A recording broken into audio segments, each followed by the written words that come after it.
السلام عليكم.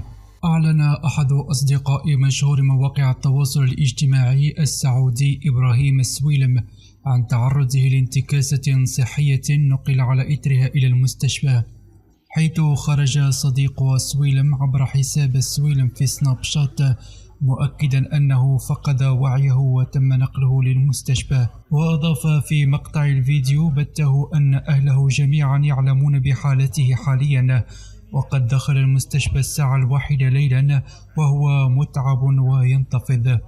ولام صديق المشهور السعودي متابعيه مشددا على أن ما أصابه يعود إلى الحسد، نظرا لأن الكثير من الناس تظنه بخير وهو يتواصل بشكل مستمر مع متابعيه. وألمح إلى أن حالة إبراهيم السويلم حرجة، إذ قال معلقا على ذلك من خلال مقطع الفيديو: صباح الخير، أنا الآن أكلمكم من المستشفى، معليش على الصراحة وعلى الواقع. أدري إنه غلط إني أتكلم بالصراحة هذه. ناصر تعال المستشفى، إبراهيم موجود في المستشفى طايح. طبعا أهلها الآن يدرون كلهم عن الحدث اللي صار. دخلنا والله إنه يعني معليش، أنا ما ودي أقول الكلام هذا، يعني كأنه جالس يسلم علينا يودعنا. يا الرجال يا مسلمين، ذكر الله زين، والله ذكر الله زين. الله يا رب يشفي المستشفى الساعة 1، إبراهيم تعبان ينتفض.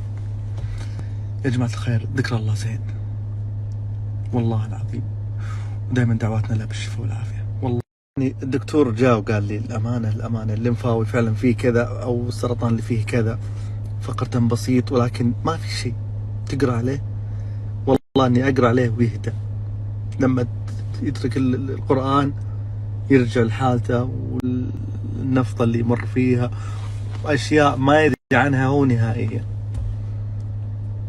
اي والله، في بعضهم يفهر به.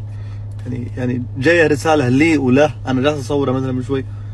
يا اخي اذا ما يحس او نفسيته زينه، لا والله يعاني يا مسلمين، قسما بالله يعاني معاناه كبيره. شوف الان الساعه 4، تدعون لاخوي، تكفون. اول مره اطلبكم بالطلب، ادعوا لنا الله يشفيه ويعافيه ويخلي لبنيته. اي والله، ونذكر الله عليه. والله انا يحبكم، والله انا يحب الجميع والله. لكن فعلا القرآن علاج، والله علاج القرآن.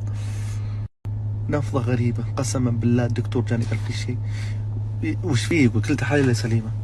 لما أقرأ عليه يهجد سبحان الله، تبعد يعود. يا رب إن في رجاك، يا رب تشفيه وتعافيه. سألتكم بالله آخر سؤال طلبة، لا تنسون أخوي إبراهيم من دعواتكم. استودعتكم الله الذي لا تضيع ودائعه، في أمان الله، الله يحفظكم.